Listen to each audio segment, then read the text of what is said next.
Night Shift Whispers.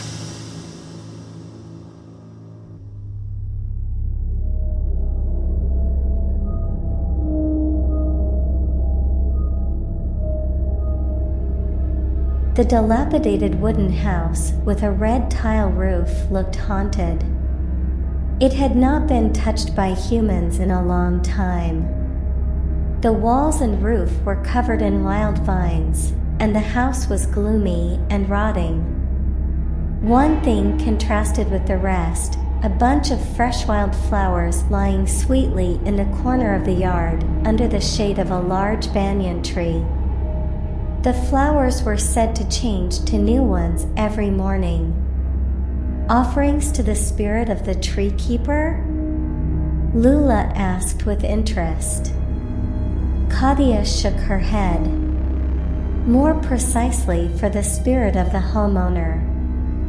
Who presents it? Justin asked, busy taking videos of the village. We were on holiday to Uncle Kadia's village to create rural panorama content. A crazy woman. Huh. Everyone was surprised by Kadia's answer. What's the story? How come? I don't know, but none of the villagers dared to enter the yard of this house apart from that crazy woman. They are afraid. Afraid of what? We'll ask my uncle later. Come on, let's go home. It's time for breakfast. Just a moment. Lula motioned for us to wait and hurried into the yard towards the flowers. Hey, what are you doing? Dave seemed displeased. Don't you guys think this flower is beautiful? Lula asked. Even though that woman is crazy, she has good taste. She continued walking closer to the flowers, her bravery evident. She reached out to take one. Stop! A thunderous rebuke suddenly sounded near us. Uncle Joe, Kadia's uncle, suddenly appeared at the edge of the yard with his hands on his hips. With a serious gesture, he told Lula to come back. Lula and Kadia were curious about why Lula's uncle didn't want them to go near the old house, but he refused to tell them. He simply invited us to go home and not wander around. After breakfast, Uncle Joe finally told us the dark story behind the crazy woman's habit of offering flowers. The old house once belonged to a hunchbacked old woman who lived alone and made a living by foraging for wild vegetables and mushrooms in the forest. Her husband had died long ago, and she herself was an immigrant from another area. No one knew where she was from or even her real name. The villagers simply called her Grandma Hunchback. Grandma Hunchback loved to sit in the wooden hall under the banyan tree in her yard and enjoy tea and pancakes. One day, a hungry little girl passed by her house. Out of pity, Grandma Hunchback invited her in to eat cake and chat under the banyan tree. The little girl came from the next village. Her family was very poor, and she was almost always hungry. Grandma Hunchback told her to come every afternoon for pancakes and conversation under the banyan tree until evening approached. Grandma Hunchback loved wildflowers, and the little girl always brought her a bunch as a token of gratitude for her kindness. Their friendship lasted for years, and the grandmother even called the girl Lily, after her favorite flower. The little girl grew up and fell in love with a young man. She began to come less often to visit Grandma Hunchback, and she stopped altogether after she got married and had children. Grandma Hunchback was heartbroken after losing her beloved Lily. She missed her friend dearly and waited faithfully for her every afternoon, sitting under the banyan tree with 2 cups of tea and a plate of pancakes. She wouldn't go into the house until it was dark. But Lily never came. One day, after a heavy rain, Grandma Hunchback was found dead under the tree. There were 2 cups of tea and a plate of pancakes on the wooden hall, as usual. When Lily heard about Grandma Hunchback's death, she became quiet and withdrawn. She often daydreamed and became depressed. Over time, she went crazy. One day, the villagers discovered that Lily had been routinely sending a bunch of wild flowers to Grandma Hunchback every morning. She believed that Grandma Hunchback was still there. She even cursed the people who damaged or stole the flowers, saying that Grandma Hunchback would chase them with a sickle. Grandma Hunchback always carried a sickle with her when she went into the forest. Most people didn't believe Lily's story, but some said that Grandma Hunchback's spirit was indeed still there and often chased anyone who dared to damage or steal her wild flowers. After Uncle Joe finished his story and left, Justin suddenly whispered a plan. His eyes were mischievous and passionate. He suggested taking the wild flower offerings from under the banyan tree at the old house that night. If a real Grandma Hunchback appeared, it would be a jackpot for them. Let's record it. It's sure to go viral straight away, rather than boring videos of rural views. There were pros and cons, but 4 of the 6 people agreed to Justin's plan. Dave and I were the only ones who objected.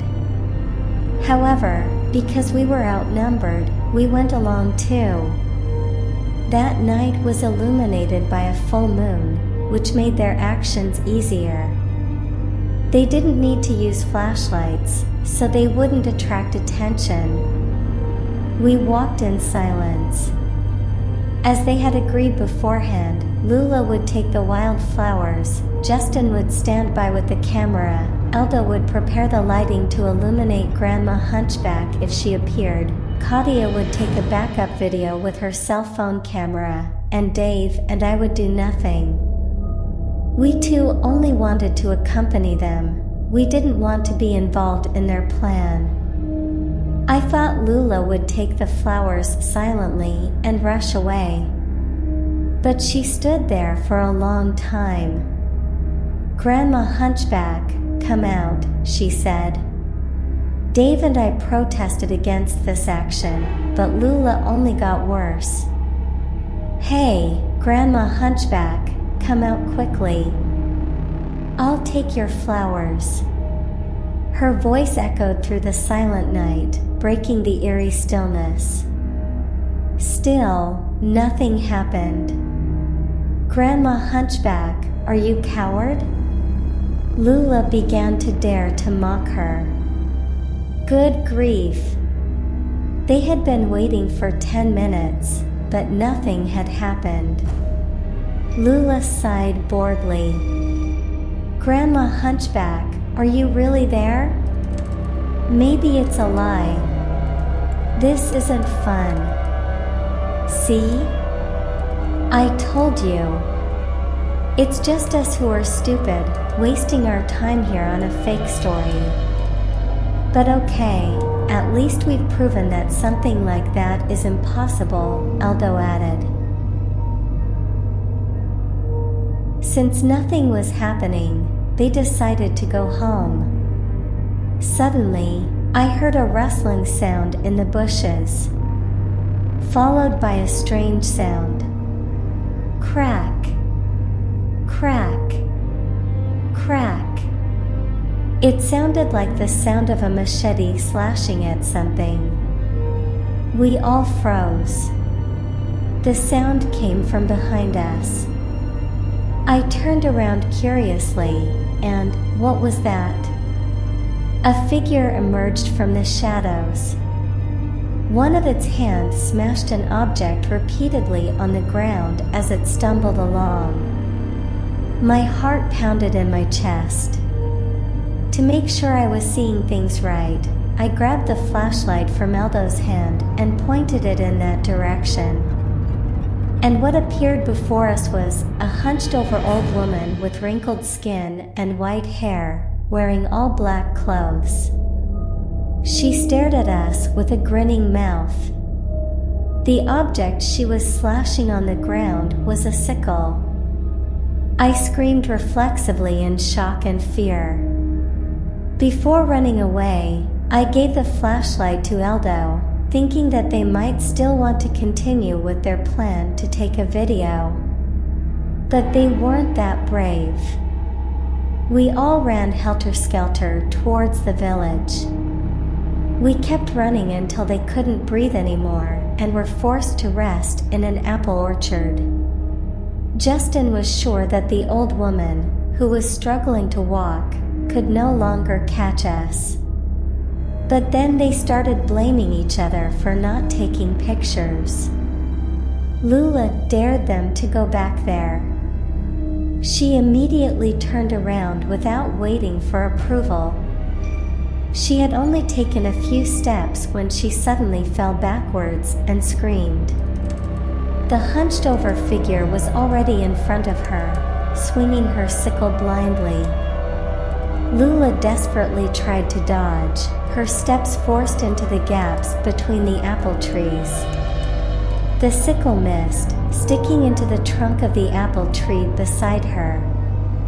I quickly snatched the wildflowers from Lula's hands and ran back to the old house.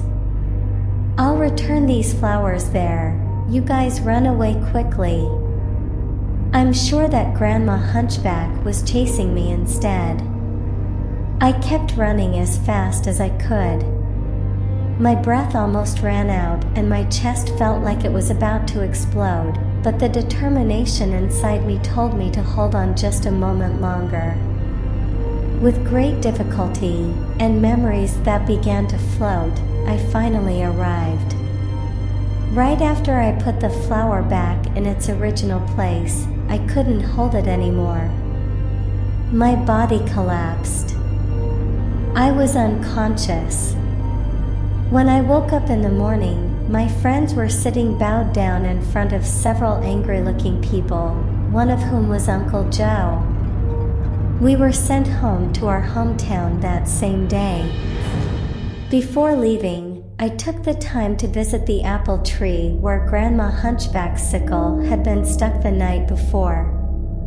The sickle was gone, but the stab marks were still clearly visible. I picked some wild flowers from around the tree and placed them under it. "We're sorry, Grandma," I whispered softly. As I was about to turn to leave, I caught a glimpse of a hunched-over figure watching me from a distance. The look in her eyes sent a clear message: "Don't come back again." And then, as quickly as she had appeared, the figure disappeared,